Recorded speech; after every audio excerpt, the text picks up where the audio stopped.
2025 Nobel കോഡോടുകൂടി പഠിക്കാവേ. First മെഡിസിനാണ് നോക്കുന്നത്. നമുക്കപ്പോൾ story പറയാം.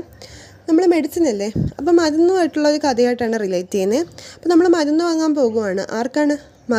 മോനാണ് മരുന്ന് വാങ്ങാൻ പോകുന്നത്.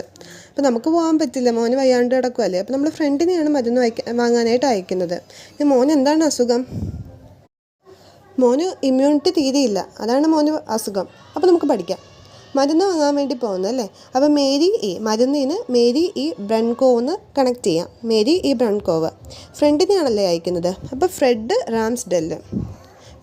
റാംസ്ഡെല്ല്. ഇനി മകനാണല്ലേ വയ്യാത്തത്. അപ്പം ഷിമോൻ സക്കാഗുച്ചി. ഇനി ഇമ്മ്യൂണിറ്റി ടോളറൻസിൻ്റെ discovery concerning peripheral immunity tolerance. അടുത്ത ഫിസിക്സ് നോക്കാവേ. ഫിസിക്സിൽ നമ്മൾ പഠിക്കാൻ പോകുന്ന 2 പേര് ജോണാണ്, പിന്നെ ഒരാൾ മൈക്കിൾ അല്ലേ. അപ്പോൾ നമുക്ക് മൈക്കിളിൻ്റെ സ്റ്റോറി ആയിട്ട് പറയാം. മൈക്കിളിന് ക്ലർക്കാകാൻ ആഗ്രഹമാണ്. അതിനുള്ള നല്ല മാർക്കും മൈക്കിളിനുണ്ട്.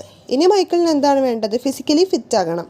അപ്പോൾ ഒരു PSC ഒരു സ്റ്റുഡൻറ്റിൻ്റെ ഒരു ഇതായിട്ടൊക്കെ പഠിക്കാം നമുക്ക്. അപ്പം മൈക്കിൾ എന്ന് പറയുമ്പോൾ മൈക്കിൾ H ഡിവോററ്റ്. ഇനി മൈക്കിളിന് ക്ലർക്കാകണം അല്ലേ. അപ്പോൾ ജോൺ ക്ലർക്ക്. ഇനി നല്ല മാർക്കുണ്ട്, അപ്പോൾ അതും ജോൺ തന്നെയാണ്. John M Martinis. എന്തിനാണ് കിട്ടിയത്? Discovery of macroscopic quantum mechanical tunnelling. എന്താണ്?